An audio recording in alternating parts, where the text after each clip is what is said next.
Akkó város északon a Hajfai öbölben található. Ez az ország egyik legrégebbi, folyamatosan lakott területe. Akkó az ókori világban jelentős kikötővárosként működött. Az ősi kereskedelmi út, a Via Maris is itt haladt el. A földközi tengeren érkező kereskedők és vándorok számára Izrael északi kapuja volt. A város neve egy ősi héber legendából alakult ki. És azt mondtam, eddig jöjj és ne tovább, ez itt ellenáll kevély habjaidnak. Eddig, azaz Akkó. A Biblia keveset ír erről a városról.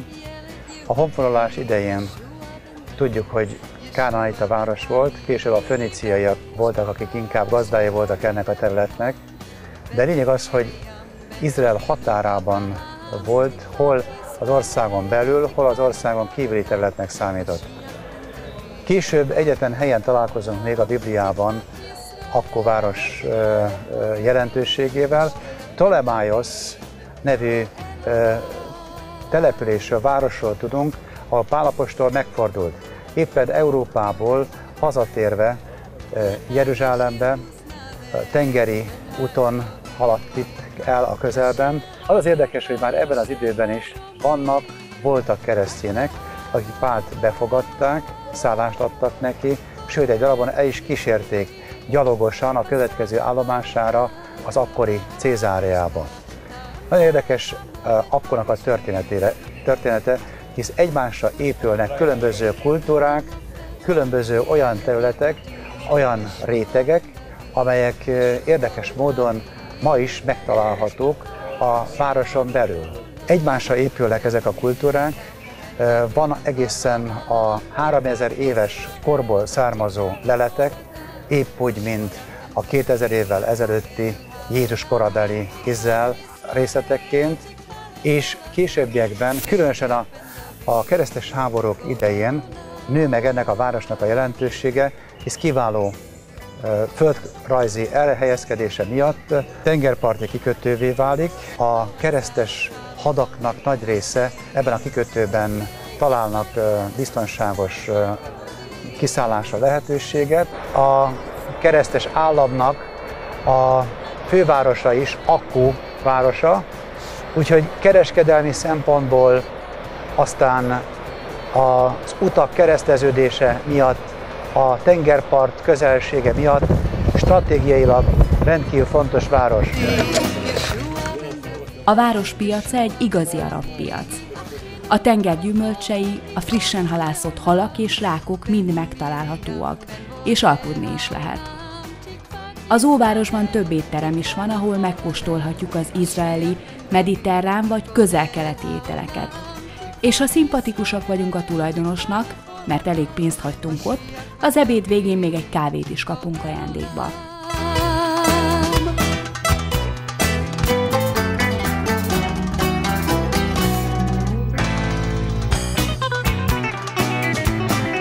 Itt Akkóban, de egész Izraelben is közkedvelt előétel a humusz.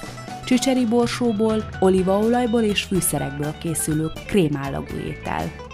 Ha nincs kedvünk elkészíteni, az óvárosban lévő étteremben, a Hummus Saidban 5 és 10 dollár közötti áron rendelhetünk belőle.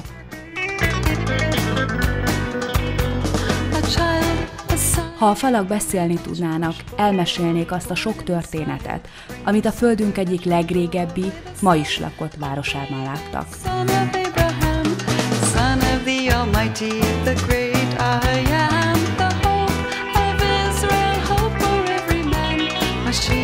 A romantikus hangulatú tengerpart, a szűk sikátorok és a kőépületek nem sokat változtak az évezredek folyamán.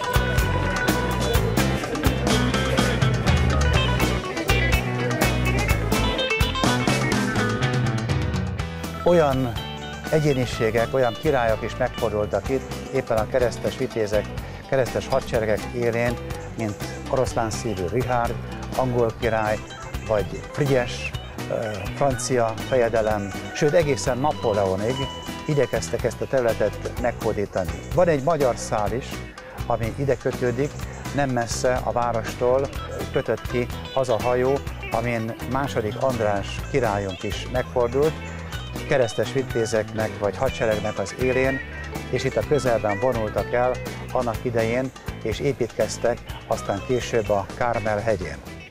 Ezek azok a jelentősebb mozzanatok, amik akkor városához kötődnek. Sajnos később a 200 éves keresztes vitézek által uralt időszak után a törökök elfoglalják ezt a várost, és a mai képét a városnak igazából a mohamedán kultúra, illetve a török építészet emlékei őrzik inkább.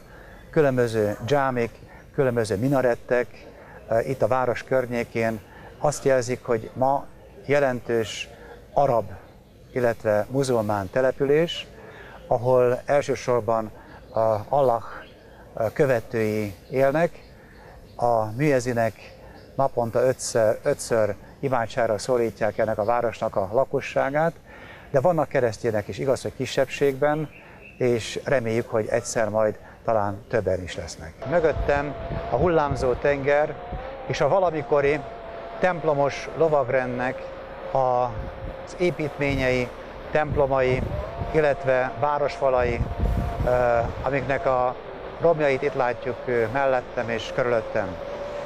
Valamikor a városnak ez volt a határa, és fogadó állomása a különböző Európából érkező hajóknak is. Különösen a keresztes háborúk idején volt rendkívül fontos ez a hely, és ez a tengerparti szakasz, hisz a hadsereg, amik éppen akár megszállás céljából, vagy visszahódítás céljából, akár utánpótlás céljából érkezett Európa többi államaiból és országaiból, akár Franciaországból, Angliából, vagy történetesen Magyarországról, hisz Magyarországról is érkeztek annak idején olyan keresztes vitézek, akik ezen a környéken működtek.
Ha ideig elutaztunk, nem szabad kihagynunk a keresztes lovagok félelmetes alagútját, ami a Citadellától egészen a tengerpartra visz minket.